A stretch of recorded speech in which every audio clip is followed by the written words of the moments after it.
Good morning, everyone. We're continuing with our class, How to Work with People, based on Swami's wonderful book about leadership. Let's begin with a prayer. Heavenly Father, Divine Mother, friend, beloved God, Jesus Christ, Babaji Krishna, Lahiri Mahashaya, Swami Sri Yukteswar, beloved Master Paramhansa Yogananda, saints of all religions, dear friend Swami Kriyananda, humbly we bow to you all. Help us to open our consciousness to your divine influence, that all our little foibles of personality and ego can be lovingly washed away in the grace of your presence. Help us to know that we are always loved, that we are your children, that you are unconditional in your commitment to our well-being, and that everything that comes to us is to bring us closer to thee. Om. Peace. Amen. So we have finished the text of chapter 6, which was about loyalty, and I just want to read Swami's summary of the main points before we go on to the next chapter. Remember, then, these rules on loyalty. 1. Work with people as they are, not as you would like them to be, so that people will feel that you see them and you understand what they need in order to grow. Work with people as they are, not as you would like them to be. 2. Work with things as they are and not as you would like them to be.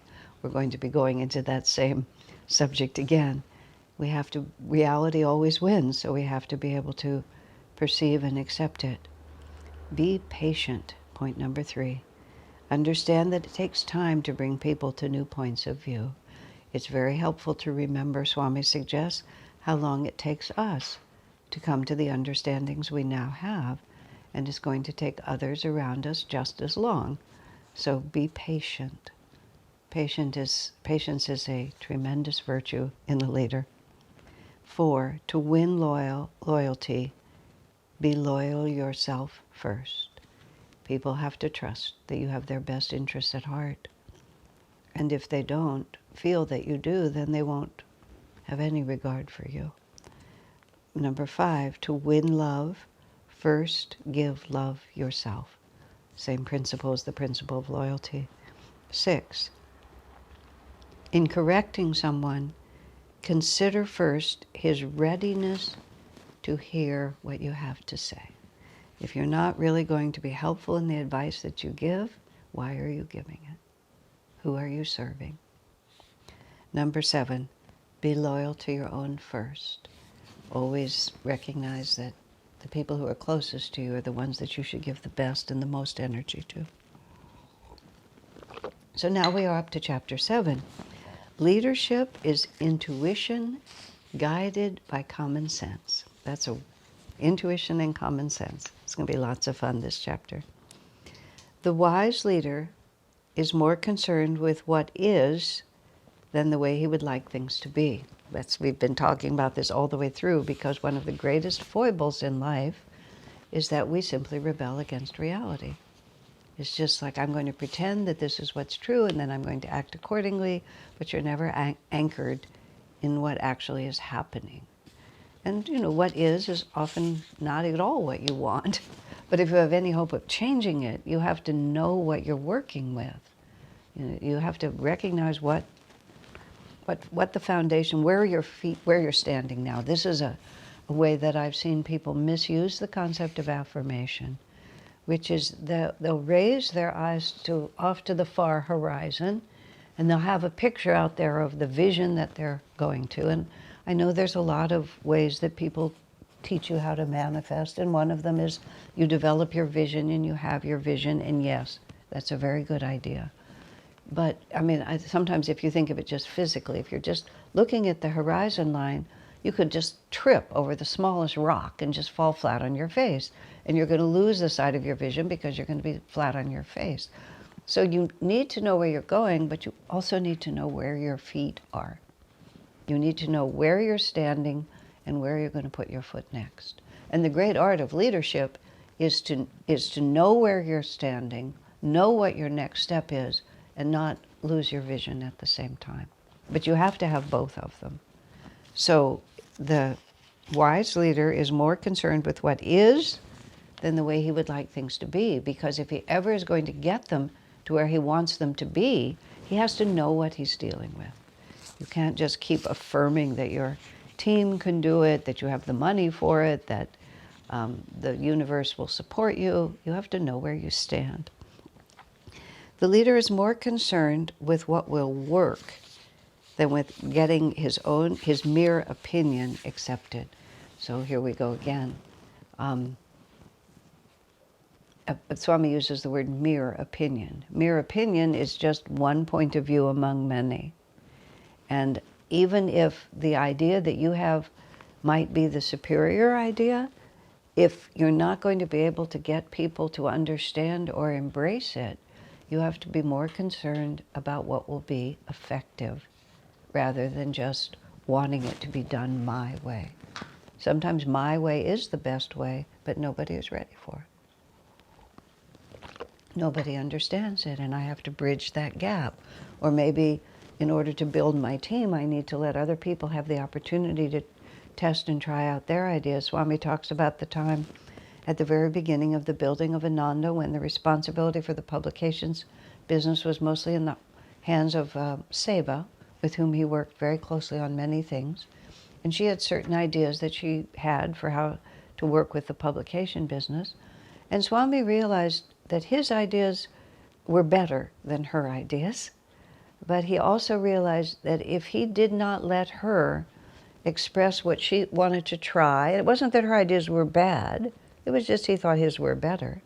But if he didn't allow her to work with what she was comfortable with and what she felt she could do, he said he would have to do everything for the rest of his life.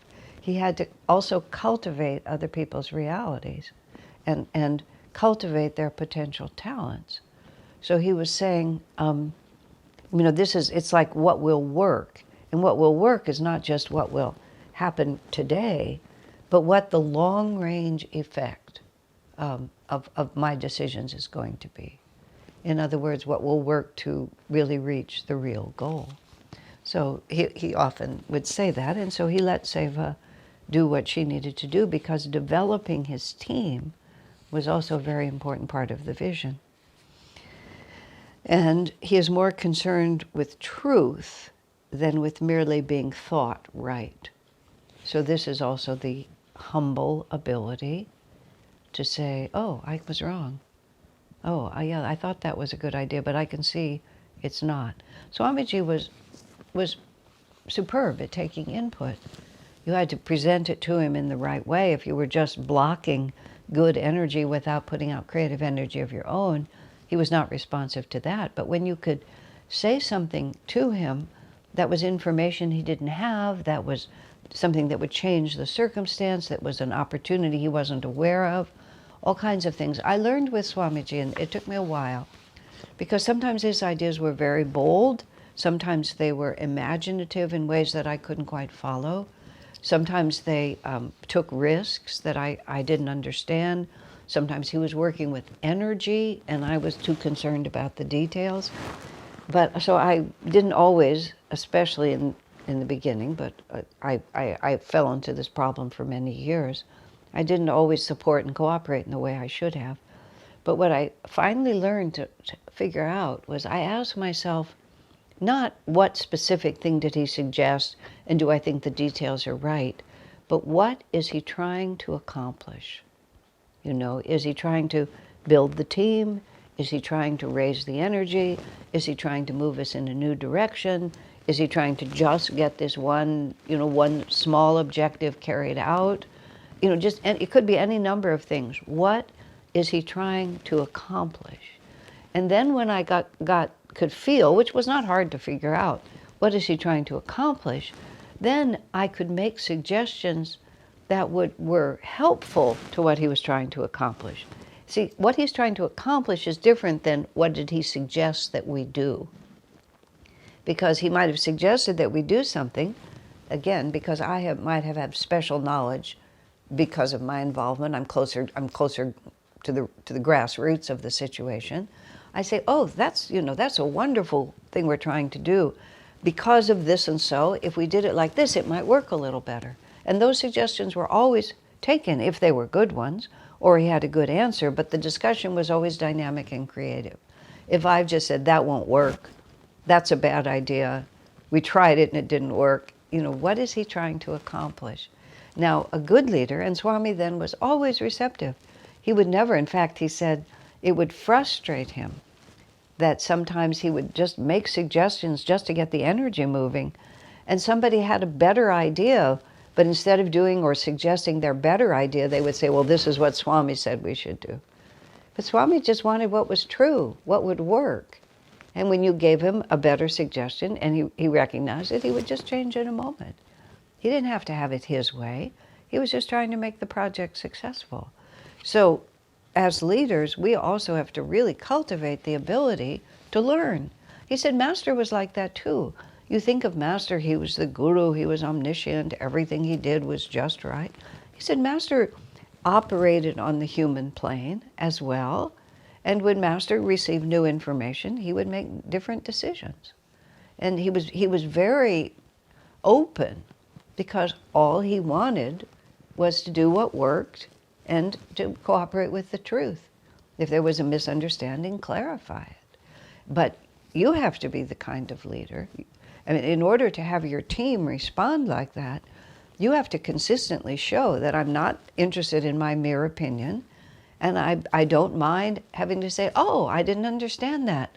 I see that this is a better idea.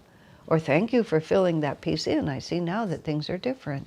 And then your team will feel strong in being able to bring the truth to you. I mean, crazy things happen when your leader is not willing to be wrong, is that your team will just let something awful happen because it's not worth fighting you, because you're always so bullheaded about your own opinions. Even if they know that something is going to fail, they'll just let you fail. I mean, heavens, that's not what you want. But every team reflects the spirit of the leader. So we have to all be interested in truth. We have to all be excited and eager and delighted when our point of view is clarified, even if it throws away some precious theory. It's just like, oh, now we know what's true. Let's go forward on this. So, and he is not afraid of submitting his ideas to the test of reality. Now, that just seems so self-evident, but you'd be surprised. People just prefer their beautiful theories. This must work because I have this vision of how it's going to work, but it isn't working. You have to be willing to submit to the test of reality. A friend of mine who is a very good businessman, he actually said, you shouldn't go into business selling something that you really love. Now, I don't actually agree with him, but I thought it was interesting. Because if you really love something, you may think that everybody else in the world is going to love it too. And unless you're very, very intuitive, your own prejudices can lead you astray. So even though, as I said, I don't completely agree with him, I've still seen it happen too many times. I want this to be true, so it must be true. This is such a great idea, people will certainly want to buy it. This is such a great plan for this trip, everybody will want to come. Not necessarily. And when reality asserts itself, I think our topic for today is reality always wins. Truth always wins. People's abilities, people's actual true abilities, they always win. So we have to be very interested in what is, and very interested in how we want to transform present reality into the vision that we have. But this is exactly what I was saying. You can have your eyes on the far horizon, but you have to know where your feet are too. This is where your feet are, this is reality. What your vision is where you're going, and they have to work together. It is a sign of weakness in a leader for him to pull rank or to defend his ideas under attack with the argument, I have more experience in these matters than you. True, there may be occasions when he has no other choice. It is best, however, that these occasions be rare. Now again, I always have to come to Swami. Swamiji was the only one among us who actually had met Master. Master Yogananda was the guru of everyone's guru, but only Swami Kriyananda had ever had personal experience with him. And he'd lived with him for 3.5 years. Master gave him a tremendous amount of energy. Master commissioned him to do a great work on behalf of his guru. And Swamiji had been on the path longer than we had been in addition to that. I mean, all those things would make, a sensitive person naturally receptive to Swami's point of view. But it was surprising how many people weren't. But it was also impressive how Swamiji never used that. He could so easily have used it. We were a spiritual ashram. It would have been so easy for Swamiji to say, look, I'm the direct disciple, I'm the founder, I've been doing Kriya much longer than the rest of you, I'm the one who's initiated you, I'm the one who's taught you all these teachings. But he never did it. Because if that was the only way he could get people to cooperate with him, he knew that he'd already lost. So there was just no point. It's like if people couldn't respect him for what he was putting forward, they weren't going to respect him more because he said, you have to respect me.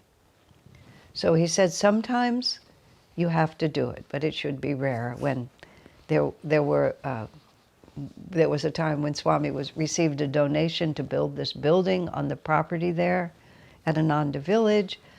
Some people didn't want him to build it, didn't want him to build it where he wanted to build it, wanted to use the money in other ways.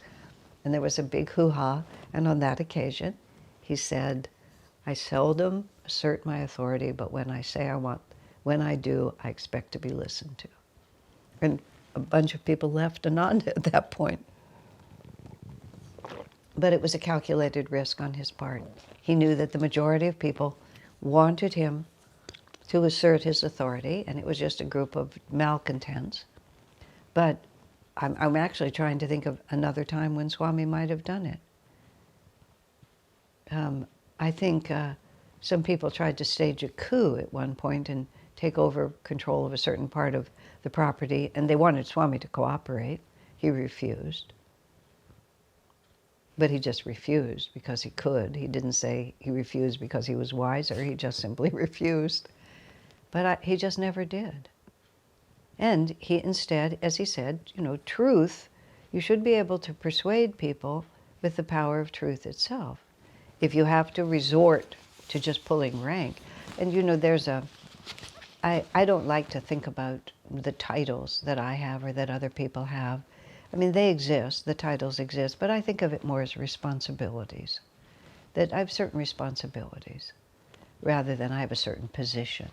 And I think it's very helpful as a leader. Swami himself said he never called himself a teacher because he said, and I don't think Swami had any egoic temptation in that respect, but he said it's always better not to.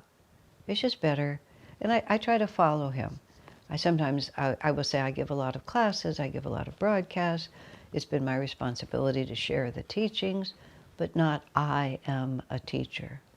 Because I am a teacher causes you to think, therefore you should listen to me. And again, if that's the only way that we can persuade people, then we've already lost. So we need to be very careful. The times I'm not sure if I have, but sometimes I've had to say, I appreciate that we disagree on this, but I'm the one who has the responsibility. So we'll have to just go with my way of doing it. But I've never done it because I am and therefore you have to listen to me. I think that's very dangerous.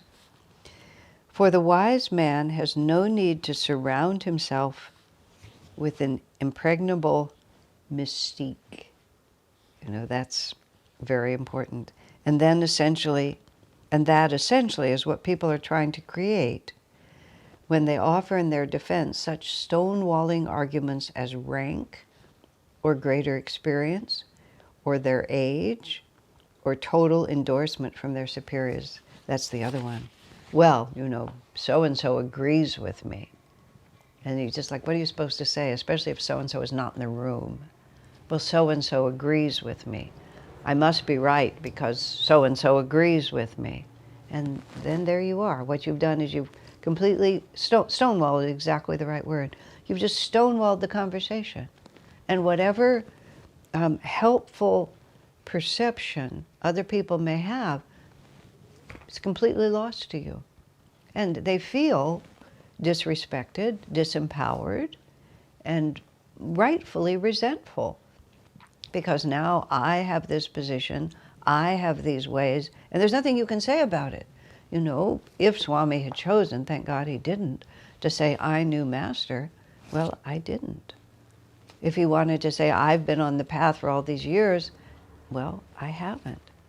So there it is. I'm just, a grease spot on the rug. Nothing that I might be able to contribute can be contributed because the conversation has been stopped. And this is, Swami hasn't said it, but he used the word wise. The wise leader doesn't do this. You just surround yourself with an impregnable wall, impenetrable wall of special requirements that you alone meet, plus everybody else agrees with me. And yeah, these techniques work, but they don't really give you a dynamic, magnetic, happy team. They just help you to get your way. But what is your vision? If your vision is to just cut your own path and make a lot of money, you might be able to get away with it.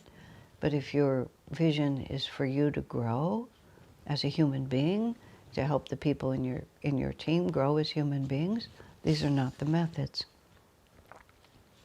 The endorsement of others, incidentally, whatever their rank, is one of the commonest and generally also the weakest arguments one can offer in defense of a doubtful proposition. Everyone says so, or I've heard it from lots of people. Such claims, when pinned down, seldom yield more than one supportive name, often not even that. Swami would say a lot of things before I was in a position of leadership that I heard from him, and one of them is, everyone says so, or I've heard it from lots of people. And because Swami was talking these principles of leadership long before this book was written, he would say things like that. And the other one was, lots of people feel this way, but they're afraid to speak to you. That's the other one. And I would just, when people would say them to me in a serious way, as if they actually meant it, I was just amazed. It was like they were quoting from the script that Swami had predicted. And because I had heard him talk about how this is not a very good thing to say, I would always be like, really, are you actually going to say that to me? Or I would be so surprised because Swami was exactly right. Just exactly right. Lots of people, I've heard it from lots of people. Everyone agrees with me. And then Swami, and he's very unequivocal in this book, as I've mentioned many times. Such claims, when pinned down, seldom yield more than one supportive name, often not even that. That's a pretty strong statement, and I know Swami made that from lots of experience.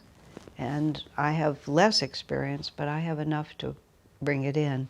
So what we have to do is we have to watch ourselves when we're like being challenged for something that we're wanting to do, or people are not cooperating, and we hear ourselves saying, well, I've heard from lots of people, or everyone agrees with me, or my boss agrees with me and thinks I'm right. When you hear yourself saying those words, you need to just go into silence, pull back into your center, and ask yourself, what is going on here? Why am I so unable to get my point across that I have to resort to these classically ineffectual ways of trying to assert power? I don't have magnetism. I don't have magnetism right now, and so I'm just trying to get my way with brute force. And that is not a good idea. Swami said to me once, you don't necessarily do more good just by doing more. What that was about was, if your magnetism is good, then everything will flow. But if you've lost your magnetism and are just asserting to, trying to bully people into doing it, you've already lost. So you need to regroup, rethink, try to understand, how can I approach this from a different angle? A good proposal, rightly presented, will stand on its own feet. It is only weakened when the clinching argument is that it has been endorsed by others, especially if those supposed supporters are unnamed. And if others do in fact feel, as it is claimed they feel, they deserve better representation than the mere statement that such is their opinion. So he writes it so well. Now bear in mind, again, once you start having real experiences as a leader, you'll really see that Swami has just pinned this just exactly. If the proposal is good, it's to stand on its own feet. And sometimes Swami says, there's a gap. There's a gap, he says, of either consciousness or of communication. The gap of consciousness means that other people are not able to rise to the vision that you have, and you have more work to do in order to communicate to them how and why they'll be able to do it. Or there's a gap of communication. You just haven't really put the idea in front of people in such a way that they can understand and get behind it. See, this is a great problem when you understand it clearly. I've just been astonished over the years how clear something can be to me, and how I think I have said it clearly, and what was actually understood is a world away from what I was saying. And I used to be impatient with Swamiji, because whenever he was explaining an idea to a group of people, he would go very slowly, very methodically, and he would fill in sometimes a lot more than I thought was necessary. But I was being foolish, because I already understood what he was saying. And he would explain it so that, as much as possible, everybody had the whole picture. And only very slowly, over many missteps, have I come to understand you can't skip the communication phase.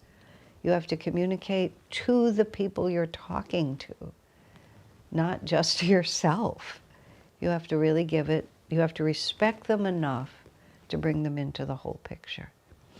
So, my friends, that's where we'll stop for today. God bless you.